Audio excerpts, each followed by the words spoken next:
Okay, I have a challenge for you today. Oh, yeah. Yeah.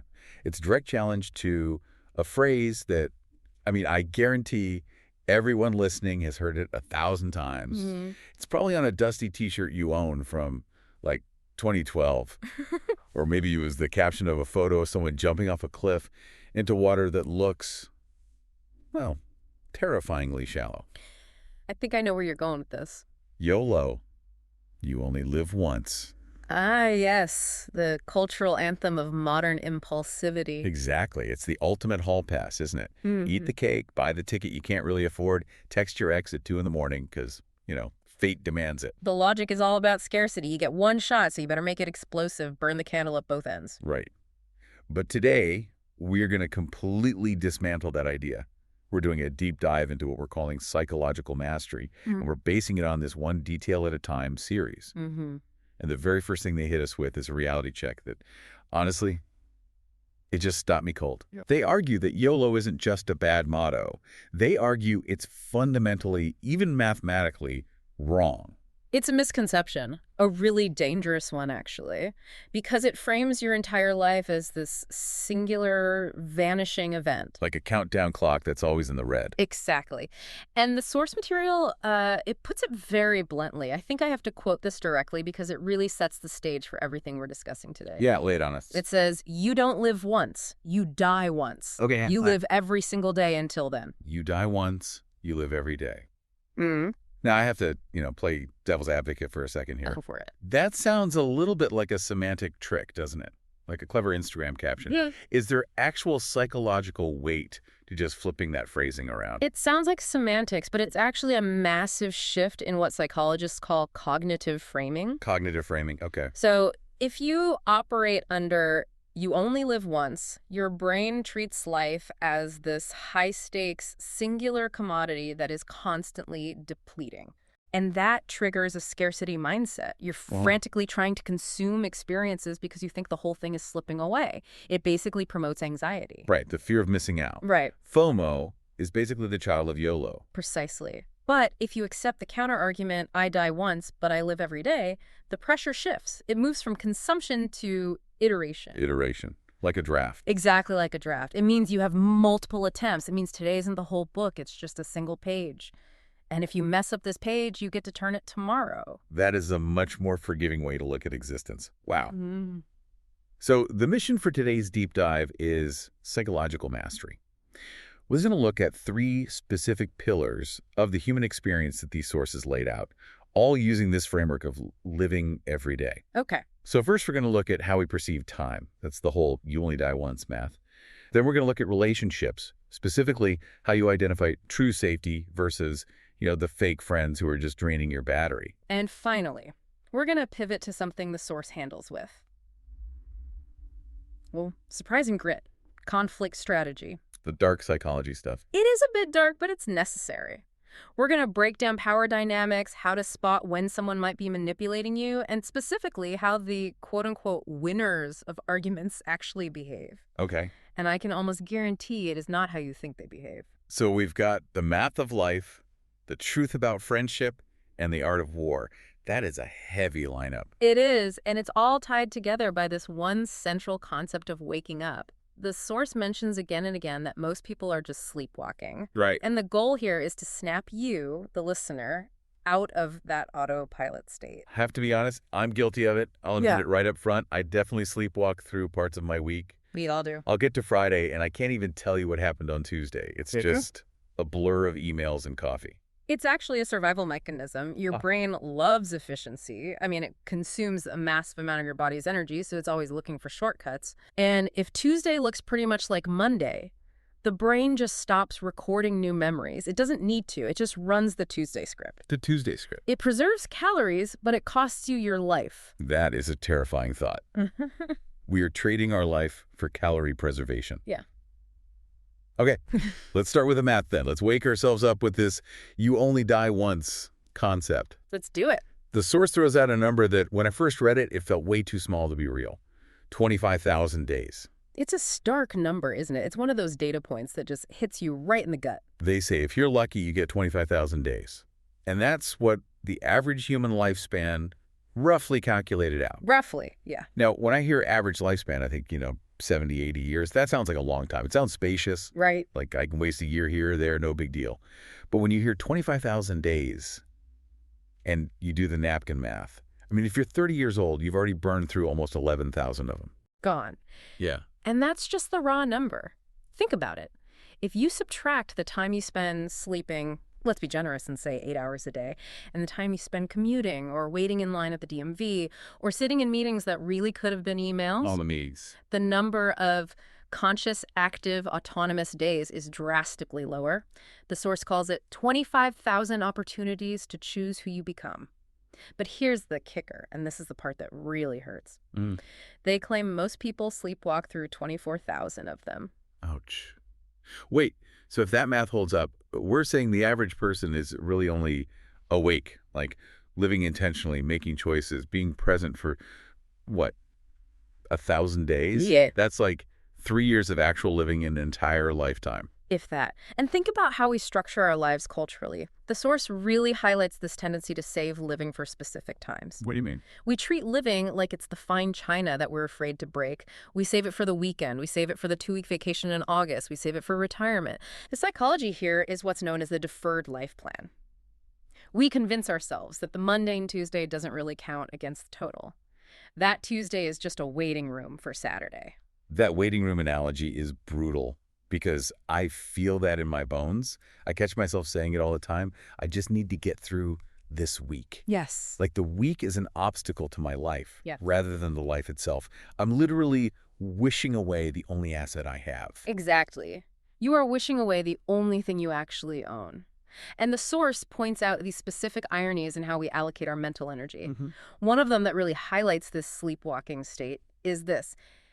People spend more time planning a vacation than they do planning their life. I read that and I laughed, and then I immediately stopped laughing because it's completely true. It's so true. I will spend 3 solid weeks researching hotels in Tokyo. I will look at Street View. I will read reviews of the breakfast buffet to see if the eggs are running. I'm not kidding. Of course. You want to get it right. But planning my life, sitting down and actually mapping out the next 5 years with that same level of detail, I don't do that. Why is that? Why is it so much easier to plan a trip than a life? Because a vacation has parameters. It's a closed system. It has a start date, an end date, a budget, and, a Yelp review. You can optimize a vacation. You can win at planning a vacation. Right. It feels controllable. A life is ambiguous. It's messy. It's scary. To plan a life requires asking these huge existential questions that, frankly, most of us are actively trying to It avoid. requires asking, who am I and what do I want and why am I even here? And the big one, what if I fail? Yeah. If you plan a bad vacation, okay, you had a bad week. If you plan a life and it doesn't work out, that feels like a fundamental indictment of your soul. So we avoid the planning. We just stick to the default settings. Another one they mentioned that hit home for me, they research restaurants longer than they research their purpose. I will read 40 reviews to make sure I don't get a dry taco. I am very, very invested in the moisture level of my taco. A worthy cause. But have I spent 40 minutes this month sitting in silence just asking, what is my actual contribution to the world? No, I haven't. And that's the sleepwalking in action. We focus on these micro-optimizations, the best taco, the best phone plan, the fastest route to work, because those are solvable problems. Right. They give us a little hit of dopamine. Hey, I found the best taco place. I solved a problem. But finding your purpose, that's an infinite problem. It's messy. But the source is arguing that by hyper-focusing on the taco and ignoring the purpose, you are wasting the asset. You are just burning the days. They also mentioned waiting in line for a phone versus investing minutes in your own potential. Yes. It's this idea that we will endure actual physical discomfort standing in the rain for the new iPhone, for a consumer product, but we won't endure the discomfort of discipline or growth. Precisely. We crave the immediate reward of the new shiny device. That's tangible. You can hold it. Self-improvement, though, learning a language, fixing a relationship, that's slow burn. The return on investment isn't immediate. So we choose the thing we can unbox right now. We do. And the source puts it pretty aggressively. It says, they're dying daily and calling it living. That is a heavy accusation. Dying daily. What does that really mean? It means that if you aren't growing, if you aren't conscious, you are essentially decaying. Entropy is the default state of the universe. If you don't actively put energy into the system, your life, it just naturally falls apart. Okay, so how do we stop? If I'm looking at my jar of 25,000 marbles and I'm realizing it's half empty and I've just been tossing them in the trash, how do I stop sleepwalking? Is it just try harder? Because trying harder for me usually lasts until about Wednesday afternoon. No, willpower is a finite resource. You can't just try harder. It's not sustainable. You need a new framework. And the Source offers a really powerful mindset shift. Okay. Treat today like a rough draft. Treat today like a rough draft. I like that. A rough draft implies, you can mess it up, but you have to at least write something. It implies agency. And it implies low stakes in the best possible way. A writer isn't afraid of a rough draft because they know they can always edit it. Right. Every sunrise is described in the Source as a reset button. And this is the psychological antidote to something called the sunk cost fallacy. Explain the sunk cost fallacy in this context. Usually I hear that about money, like, oh, I already spent money on this terrible movie, so I have to sit through the whole thing. In life, it sounds like this. Well, I already wasted my 20s, so my 30s are basically ruined. Or even on a smaller scale, I had a bad morning, I yelled at my kids, so the whole day is a wash. Might as well just give up on today and start over tomorrow. Oh, I do that all the time. Today's a write-off. That's the sunk cost trap. The Source says no, you die once. Until then, every single morning, you are handed another shot. The previous draft is done, you turn the page. Another 24 hours to be legendary. That's the phrase they use. And I have to be the skeptic for a second again. Legendary feels like a lot of pressure. It sounds like I need to win a Nobel Prize or climb Everest or, save a bus full of orphans. Right. Is that what they mean? Because frankly, on a Tuesday, I'm just trying to get the laundry done and keep the cat alive. No, and I'm so glad you brought that up because words like legendary get hijacked by hustle culture.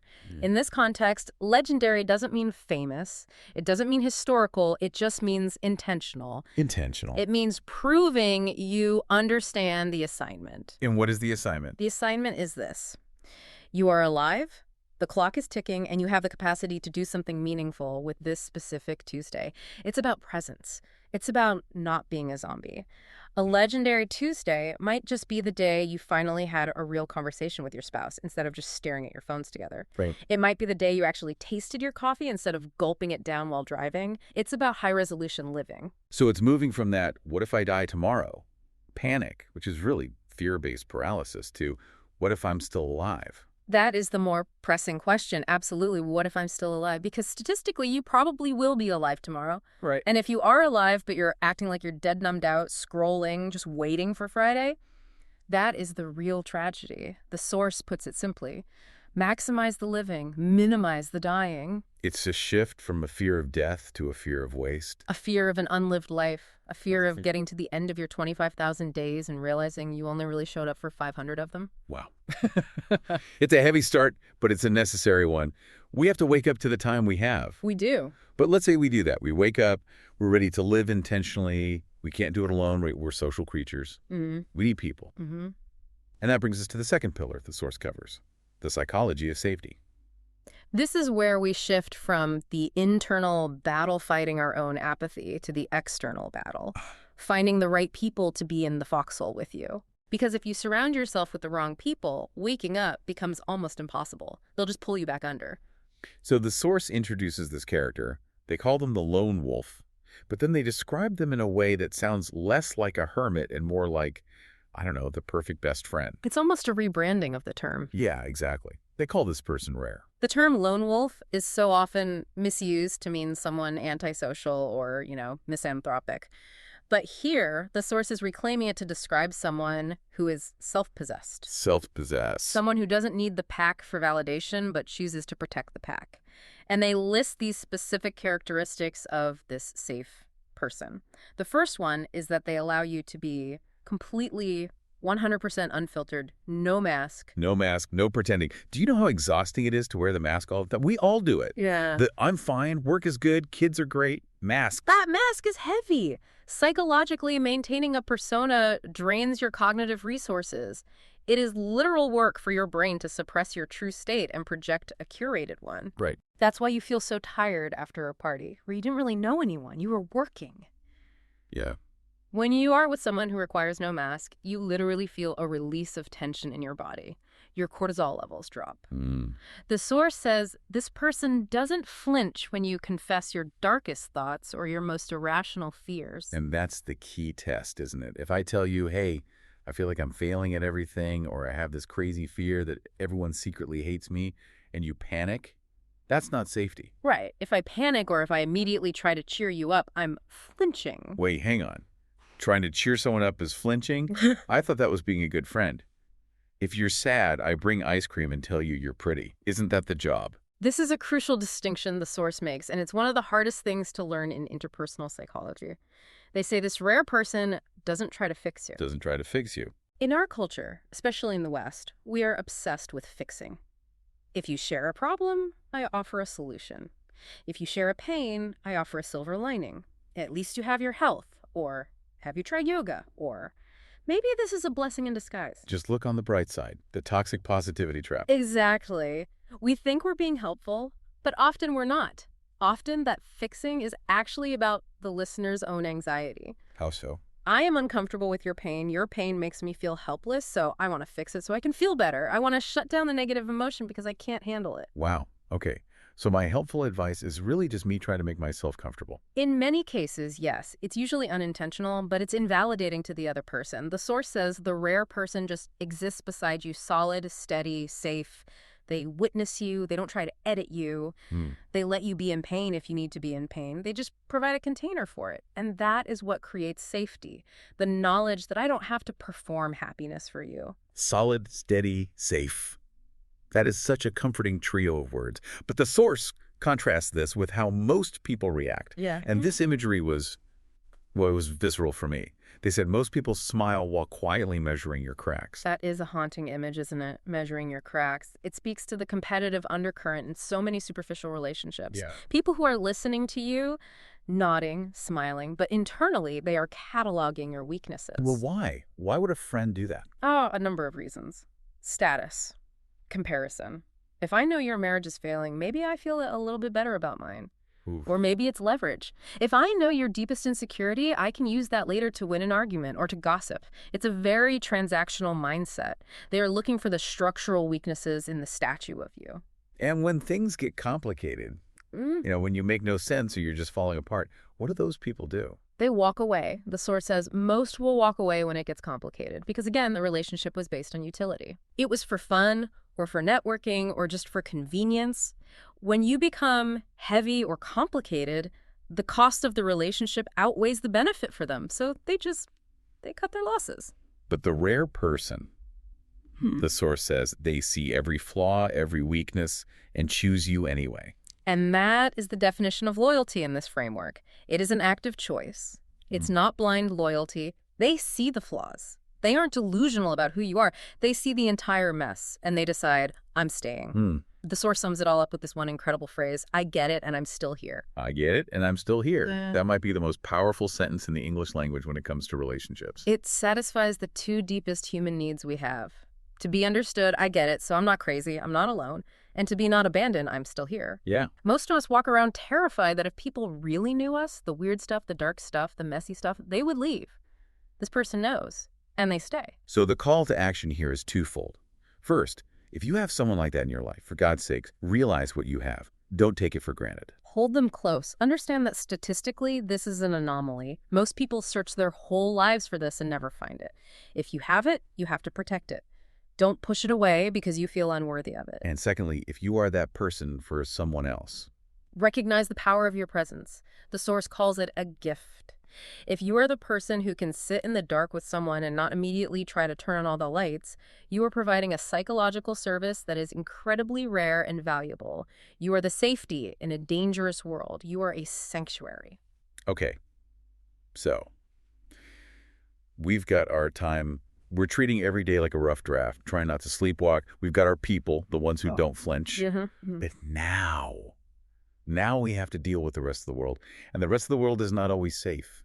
The rest of the world isn't always that rare friend. No, it is not. The world is full of conflict, negotiation, and power plays. And if you treat a shark like it's a dolphin, you're going to get bitten. And this brings us to the third segment, dark psychology and conflict strategy. The source material takes a very sharp turn here. It does. We go from the warmth of, I get it and I'm still here, to, well, to essentially how to destroy someone, or at least how to win. Or maybe more importantly, how to avoid being destroyed. This segment focuses on what the source calls the winner, but it's not the loud chest-thumping winner we're used to seeing in movies or on cable news. Bro. It's the silent winner. The source says, and this is the line that got me, the people who win never argue. That feels so counterintuitive. I thought winning an argument meant I had better facts, I had louder volume, and I just crushed you with my superior logic. Isn't that what debate is? That's what performative debate is. But think about the psychology of arguing in real life. When you are defending your ideas, when you are explaining yourself, when you are desperately trying to prove you are right, what are you signaling to the other person? I'm signaling that I'm right. No, you are signaling that you need the other person to agree that you are right. Oh. You're signaling insecurity. You're seeking external validation. You are placing the power in their hands. You're basically saying, my reality isn't real until you accept it. So by arguing, I'm actually showing weakness. I'm showing that my position is so fragile that I need you to sign off on it. Exactly. The source suggests that true power is indifferent to validation. If you know the sky is blue, you don't scream at someone who says it's green. Right. You don't bring out charts. You don't get flushed and angry. You look at them. You might feel pity for them. You might feel confusion, but you don't feel the need to argue. The silent winner doesn't defend. They just let you talk. And while you're talking, they aren't just zoning out. They weren't thinking about dinner. The source says they're doing something very specific. They're mapping. Mapping. This is a concept that's often used in high-level negotiation, interrogation, and even therapy. While you're busy explaining why you're smart, or narrating your own brilliance, or just venting your anger, they are watching how you think. Not what I'm thinking, but how. Exactly. They're gathering intel. Every argument you make, they're testing. Every defense you raise, they're mapping. That's terrifying. Makes you want to never talk again. It should make you careful about why you are talking. Are you talking to communicate, or are you talking to impress? Are you talking to soothe your own ego? Because if you're talking to impress or defend, you are giving away the blueprints to your own mind. You are showing them exactly what you value, exactly what triggers you, what you're afraid of, and where all the holes are in your logic. It's like playing poker. If I'm ranting and raving, I'm just showing my hand to everyone at the table. You're showing your hand, you're telling them how you bet, and you're telling them which cards you're scared of. The silent winner just sits there quietly and collects the cards. Yeah. This is also known in psychology as information asymmetry. The person speaking is giving away information. The person listening is gaining it. And the one with the most information usually wins. And once they have the map, the source says they don't counter with some big speech. They don't have a dramatic, a few good men monologue at the end. No drama, just precision. They ask one question that makes your entire position collapse. That is the ultimate mic drop. It's pure efficiency. And the source defines power in a very interesting way here. It says, power isn't about being right. It's about knowing exactly when someone else is wrong. That's a sniper mentality. It's just waiting, watching, letting the other person expend all their energy, and then thought. One question, and the whole structure collapses. It's basically the Socratic method, but weaponized. Instead of pushing my truth onto you, I just find and pull the one loose thread in your sweater. I ask a question that highlights a contradiction in your own logic. And then you just watch it unravel. And I watch the whole thing unravel. I don't have to defeat you. I let you defeat yourself. Now, there is a warning here, and this is where the dark psychology element really kicks in. The source says, the next time someone lets you win an argument too easily, don't celebrate. This is critical awareness. If you are in a conflict, maybe it's a negotiation at work or a fight with a partner, and the other person suddenly stops fighting and just says, okay, sure, you're right, or they just go quiet. Right. Your first instinct is to think, aha, I dominated them, I won. I won. Victory dance. I crushed them with my undeniable logic. The source says, be very afraid in that moment. Because they likely didn't lose, they just learned everything they needed to destroy you later. That is so ominous. Destroy you later. It implies they realized the argument was no longer useful for gathering information.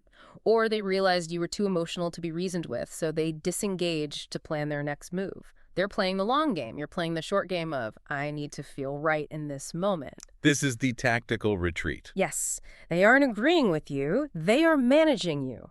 They are taking the data you just gave them, your triggers, your insecurities, your logical fallacies, and they're filing it away. For what? maybe to use in a performance review, maybe to use in a breakup 6 months from now. Who knows? But they have it. So how do we use this? I mean, I don't want to go around destroying people. That feels super villainous. But I also don't want to be mapped and destroyed myself. How do we defend against this silent winner? It's all about awareness and emotional control. First, you have to stop trying to win every interaction. When you feel that urge to defend yourself, to explain, to prove, pause, that urge is your vulnerability speaking. Ask yourself, why do I need this person to understand me right now? Is it really worth the energy? Is it worth giving them the map? And if you're on the receiving end, if someone's just sitting there quiet, watching you talk with those shark eyes. Stop talking. Stop feeding them data. If they aren't giving you anything back, stop giving them your information. Ask them a question. Put the ball back in their court. Force them to reveal a piece of their map. Or just mirror their silence. It's a game of chess, not a shouting match. Always. And the person who talks the most usually loses the chess match. Okay, let's try to synthesize all of this. Yeah. We've covered a lot of ground here. We have the math of existence, the 25,000 days. We have the rare person, that safe harbor who doesn't try to fix us. And we have the silent winner, the strategic protector who doesn't argue. Right. How do these three things fit together? Because, I mean, one is about love, one is about time, and one is about war. They feel very different. I think they form a single, cohesive strategy for a high-functioning life. Think about it. You have a limited supply of time. Those 25,000 days are ticking down. That is your most precious resource. Right. It's a non-renewable resource. You can always get more money. You can't get more days. So, because your time is finite, you cannot afford to waste it on petty conflicts.